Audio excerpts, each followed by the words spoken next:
लगातार तीसरी बार नाकामयाब रहे और वो तो ओथ लेने की तैयारी में थे, लेकिन लोगों ने करारा जवाब दिया, क्योंकि लोग जानते हैं कि किस में काम करने की क्षमता है। जहां पे तीसरी बार लगातार देश की राजधानी में भी कांग्रेस अपना खाता तक नहीं खोल पाई। सबसे मिलके जाना अपने कंट्रोल आ जाओ। जैसे आप देख रहे हैं कि कितना एक महाउत्सव है, सबकी सब इकट्ठे हैं और इतना उत्साह है लोगों में भाजपा के प्रति।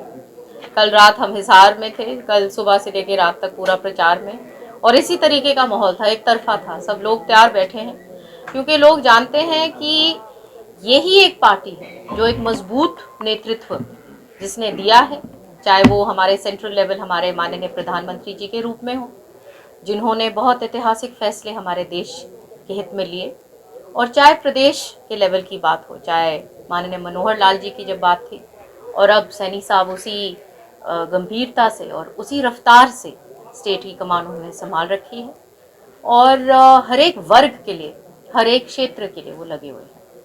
लेकिन भूपेंद्र सिंह हुड्डा तो कह रहे हैं कि हवा हवाई हो रही है, 100 दिन सरकार 100 दिन के वादे कर रही है, 100 दिन के जो वादे किए में सरकार वाहवाही कर रही है। हवा हवाई तो उनकी हो गई ना, क्योंकि लगातार तीसरी बार नाकामयाब रहे और वो तो ओथ लेने की तैयारी में थे, लेकिन लोगों ने करारा जवाब दिया, क्योंकि लोग जानते हैं कि किस में काम करने की क्षमता है, और लोग अपने मतों के द्वारा बोलते हैं, जो उन्होंने लगातार बार बार चांस भाजपा के नेतृत्व को दिया। और अभी भी आप देख सकते हैं, हाल ही में इसी का प्रमाण दिल्ली में अभी उन्हीं के चुनाव से, वहां के चुनाव से अभी हटे ही हैं, जहां पे तीसरी बार लगातार देश की राजधानी में भी कांग्रेस अपना खाता तक नहीं खोल पाई। तो सिवाय अब जिसको कहते हैं ना बड़े बड़े बयानों के अलावा और कुछ कांग्रेस के पास बचा नहीं। दीपेंद्र हुड्डा कहते हैं, बीजेपी वाले कहते हैं ट्रिपल इंजन की सरकार का चुनाव, लेकिन इनके कह रहे हैं कि एक भ्रष्टाचार करता इंजन दो इंजन बचाने आ जाते हैं। उनके कहने से क्या फर्क पड़ता है? उनको तो लोगों ने चांस दिया नहीं, तो उनके लिए तो ये सब कहना अब मजबूरी है, नहीं तो वो अपनी राजनीति फिर कैसे जिंदा कैसे रखेंगे। लोगों ने जवाब दिया है, और राजनीति आज के दिन उस प्रकार की है कि सब समझते हैं सच्चाई को, और उन्हीं लोगों को चांस मिलता है जो काम करने के लिए आते हैं। और भाजपा एक ऐसी पार्टी है जो लगातार, जो नेतृत्व अपना एक डिसिप्लिन पार्टी है, और निर्णय लेने की क्षमता है, लोगों के काम करने की क्षमता है, और जो पार्टी एक डिसिप्लिन तरीके से अपने आप को भी संभाले रखती है, वो लोगों का काम निश्चित रूप से करने के लिए ही आती है। वो कह रहे षड्यंत्र के तहत बीजेपी ने सत्ता हटाई है, एक मैनेजमेंट के तहत उन लोगों को बैठाने का काम किया। उनके वही जो मैंने कहा ना कि उनको एक स्टैंड ले लेना चाहिए, जहां वो आ गए तो फिर ईवीएम ठीक है, जहां नहीं आए वहां ईवीएम ठीक नहीं है, तो एक स्टैंड ले लें क्या बोल रहे हैं, फिर उसके ऊपर हम भी टिप्पणी करेंगे। अच्छा, आप मैडम विधानसभा का सेशन आगे अब चलने वाला है, विपक्ष ने अभी तक विपक्ष का नेता नहीं बनाया, आप पुराना आपका जो बैकग्राउंड कांग्रेस से रहा है, काफी राजनीति कांग्रेस से आपने देखी है, तो क्या मानते हैं कारण क्या है? हाईकमान अभी फैसला नहीं ले पा रहा, या फिर कमजोर विपक्ष है, और ये कमजोरी का ही प्रमाण है। जहां पे जिस लेवल पे निर्णय ले जाने चाहिए वो लिए नहीं जाते वक्त पे, और जब एक आदमी के हाथ में सब कुछ सौंप दिया तो उस प्रकार से सरकारें और पार्टियां तो चलती नहीं, और उसी का आपने प्रमाण देखा कि क्या नतीजा हुआ। अच्छा, बीजेपी कहती थी कि हर महिला को 2100 रुपए देंगे, अब कह रहे हैं गरीब महिलाओं को देंगे जिसकी 1,80,000 से कम। 25 महिलाओं को झटका लगा है।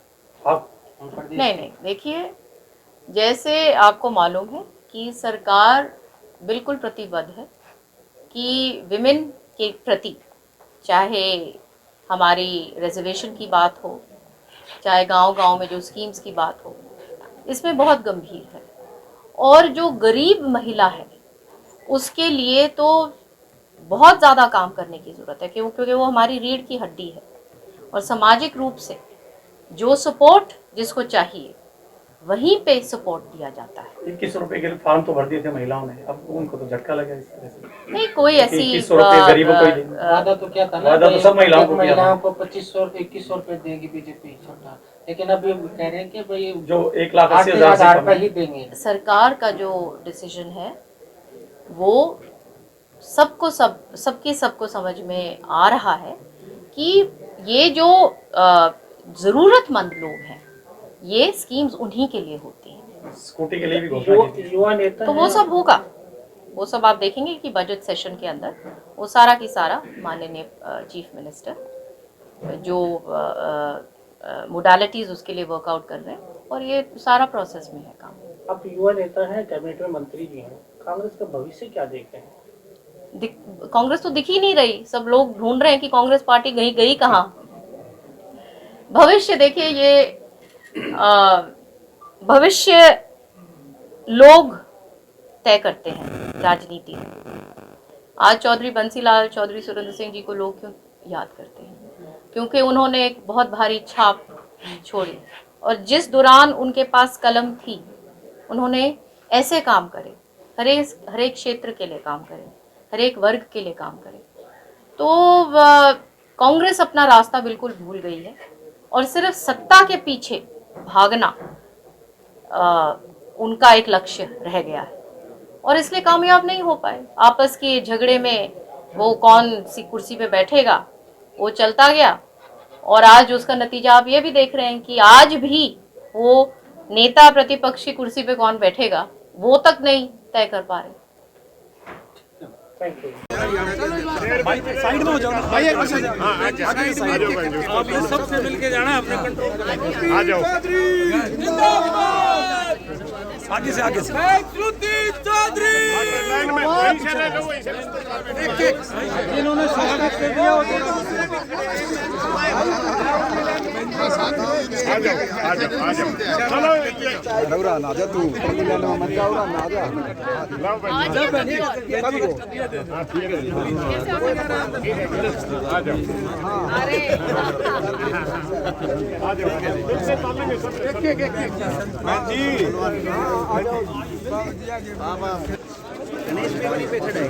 संजय संजय संजय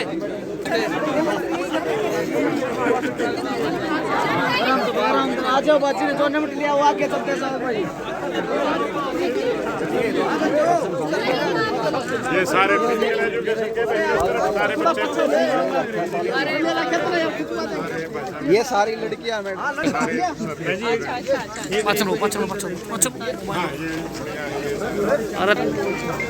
अरे वो नहीं साहब उधर आओ। हाँ अभी एक